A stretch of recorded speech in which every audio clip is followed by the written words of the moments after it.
बंधुओं नमस्कार। आज मैं आपको इस विषय पर चर्चा करने के लिए उपस्थित हुआ हूं कि राष्ट्रीय स्वयंसेवक संघ के प्रमुख मोहन भागवत जी ने एक बयान अभी 2-3 दिन पहले दिया कि हिंदुस्तान में रहने वाले हिंदू मुस्लिम सबका डीएनए एक है।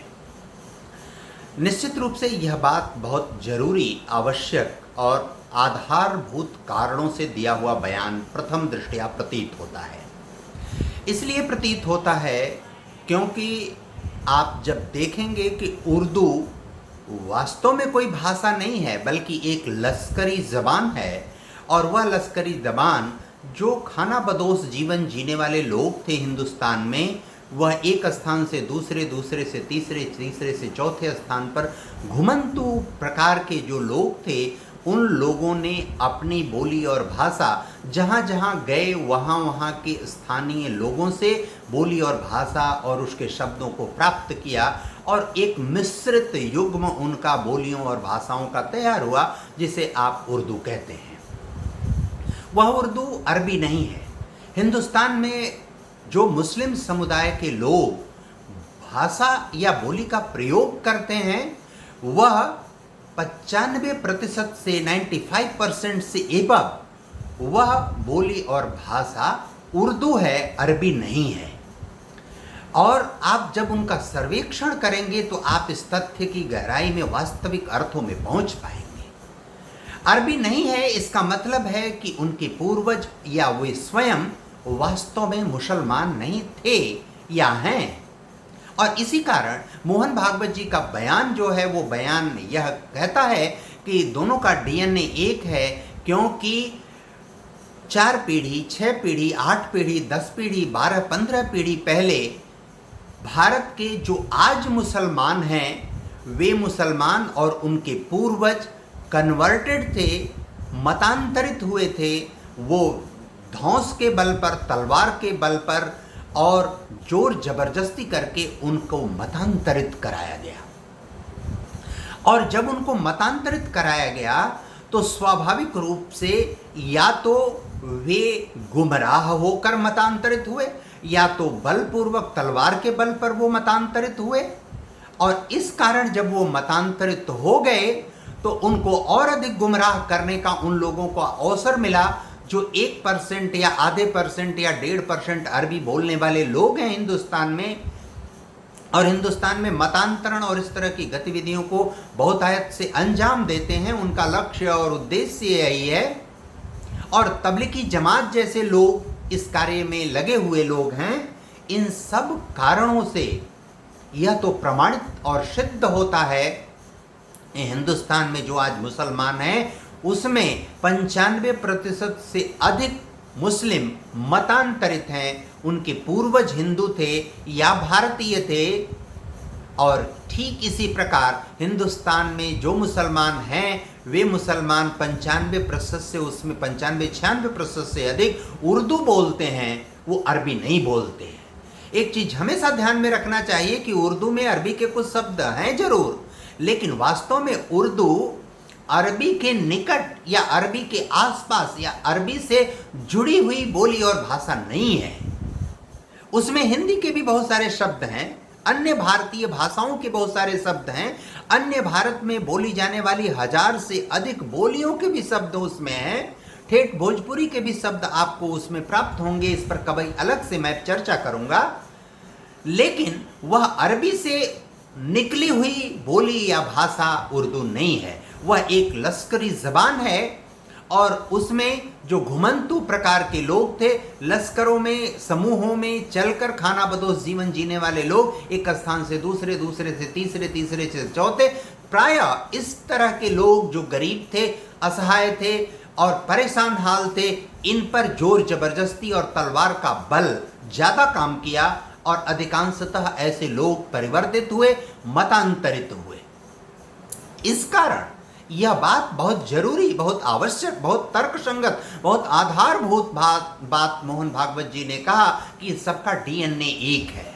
और डीएनए एक है, गुमराह होकर वो मतांतरित हुए, बलपूर्वक मतांतरित हुए, तलवार के बल पर मतांतरित हुए, और आज जो परिस्थिति है वह उस परिस्थिति में उनको और भी जानबूझकर गुमराह किया जा रहा है, दिग्भ्रमित किया जा रहा है, गलत मार्ग पर ले जाया जा रहा है, उनको आतंकवाद के रास्ते पर ले जाया जा रहा है। जिनके पूर्वज हिंदुस्तानी थे, इस मिट्टी में रचे बसे पले बढ़े थे और इस मिट्टी को अपना मानते थे, इस मिट्टी में जीवन उनका चलता था, इस मिट्टी को अपनी मातृभूमि कहते थे, उनके बच्चे, उनकी जो 4, 6, 8 पीढ़ी बाद के जो नौनिहाल हैं, नए लोग हैं, युवा हैं, वे सब दिग्भ्रमित हैं, गलत दिशा में हैं, गलत मार्ग पर हैं, वो आतंकवाद के रास्ते पर जा रहे हैं, गलत मार्ग पर जा रहे हैं। इसलिए आज भी उनको गुमराह करने का वह मार्ग, वह तरीका, वह जोर जबरदस्ती आज भी चल रहा है। उनको जन्नत भेजने का जो तरीका है, हूरों को मिलने का जो तरीका है, उनको लाभ, लोभ, लालच और प्रश्रय इस तरह के देने का जो तरीका है, यह सब उनको बेतहासा, बेलौस तरीके से, गलत तरीके से उनको पुनः गुमराह करने की एक सुनियोजित षड्यंत्र और साजिश चल रही है। वे सबको इस रूप में, सबको मोहन भागवत जी आगाह करना चाहते हैं कि आपके पूर्वज, आपकी वंशावली एक थी, तो आप क्यों इस मार्ग पर जा रहे हैं, क्यों भटक रहे हैं।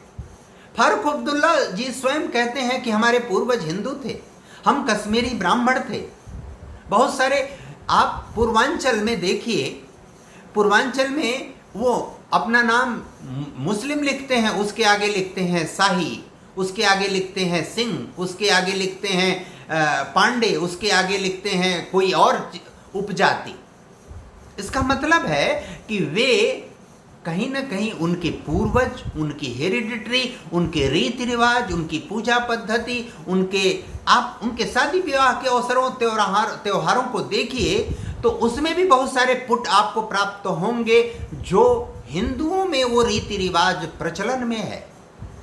इसलिए मोहन भागवत जी का बयान भारत की एकता, अखंडता को अक्षुण्ण रखने के लिए, भारत को सही मार्ग पर चलते रहने के लिए, सभी लोगों को प्रेम और सौहार्द से एकता स्थापित करने के लिए एक बड़े योजनाबद्ध तरीके से एक सुव्यवस्थित, सुविचारित वक्तव्य है और उस दिशा में राष्ट्रीय स्वयंसेवक संघ कार्य कर रहा है, जहां तक मुझे जानकारी है। इसलिए इस बयान पर उन लोगों को जो राष्ट्रीय स्वयंसेवक संघ से जुड़े हुए हैं प्रत्यक्ष या परोक्ष रूप से, या राष्ट्रीय स्वयंसेवक संघ के प्रति किसी तरह का पूर्वाग्रह, दुराग्रह रखते हैं, उन सब लोगों को ये बात ठीक से समझना और जानना चाहिए कि ये बहुत दूरदृष्टि वाला बयान है और इस वक्तव्य के आधार पर देश की एकता, अखंडता को सुनिश्चित करने, और जो लोग आज भी गुमराह हैं, गुमराह होकर उसका गलत या सही लाभ उठा रहे हैं, अनावश्यक तुष्टीकरण आदि कर रहे हैं, वे सब उनके बयान से इसी नाते पीड़ित हैं, इसी नाते परेशान हैं, इसी नाते दिग्भ्रमित हैं। कहीं ये एका यदि हो गई, ये अपनी पूर्व पीढ़ी की भूमिका, उनके उत्तरदायित्व, उनकी जरूरतों, उनकी वास्तविकता को समझ गए और देश की मुख्य धारा में यदि आ गए, तो फिर उन तुष्टीकरण करने वालों का, उनके आधार पर छद्म राजनीति करने वालों का क्या हश्र होगा, वो किस दिशा में जाएंगे। इसलिए वे परेशान हैं, इसलिए वो निंदा कर रहे हैं, इसलिए वो दिग्भ्रमित हो रहे हैं, इसलिए वो गुमराह कर रहे हैं लोगों को, उल्टे सीधे, बेलौस और बदजबानी से बात कर रहे हैं। इस बात को ठीक प्रकार से समझने की आवश्यकता है। मतांतरण अभिशाप है भारत देश के लिए। जबरदस्ती मतांतरण और लोभ और लालच और प्रलोभन देकर किया गया मतांतरण, गरीबी का नाजायज फायदा उठाकर किया गया मतांतरण, ये सब किसी भी व्यक्ति के लिए बहुत जरूरी है। एक बार मोहन भागवत, ये किसी भी हद तक उचित नहीं है, गैर जरूरी है ये। इसलिए कुछ दिन पहले मोहन भागवत जी से एक व्यक्ति ने प्रश्न किया था कि जब सभी मत, पंथ, मजहब एक हैं, तो इसी टाइप का, इसी से जुड़ा हुआ विषय है, तो फिर मतांतरण को लेकर आप विरोध क्यों करते हैं? तो उनका बड़ा सीधा सा उत्तर था कि अगर सब एक हैं तो फिर मतांतरण की आवश्यकता क्या है? आप एक मानते हैं, आप भाईचारा मानते हैं, आप सद्भाव मानते हैं, आप प्रेम मानते हैं, तो फिर आप मतांतरित होना क्यों चाहते हैं या मतांतरित करना क्यों चाहते हैं? लोगों को गुमराह क्यों करना चाहते हैं? लोग गुमराह होना क्यों चाहते हैं? यह बड़ा विषय है। हम मतांतरित होना हमारा अधिकार है, लेकिन मतांतरित क्यों होना? इसलिए कि आप बांटना चाहते हैं, आप तोड़ना चाहते हैं, आप खंडित करना चाहते हैं। और हिंदुस्तान में जो आज भी हिंदू हैं, उनमें आपस में जातियों में उनको बांटकर, उनको फूट डालकर, जिस भीमराव अंबेडकर जी जैसे व्यक्ति को गरीबों का मसीहा पुरोधा माना जाता है, उन्होंने कभी इस तरह का बयान दिया नहीं। वो कभी इस तरह के बांटने के पक्षधर नहीं थे। वो इस तरह के मतांतरण के बहुत सख्त विरोधी थे। वो कभी इस मार्ग को अपनाने के हिमायती नहीं थे।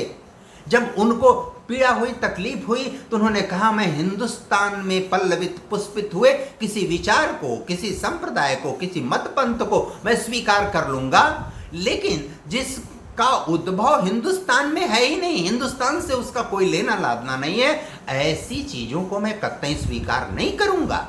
उनको ऑफर आए ईसाइयत से, उनको ऑफर आए मुस्लिम मजहब से कि आप मुसलमान हो जाइए, आप ईसाई हो जाइए, नहीं, मैं नहीं होऊंगा। और इसलिए उन्होंने स्पष्ट रूप से बौद्ध मत स्वीकार किया।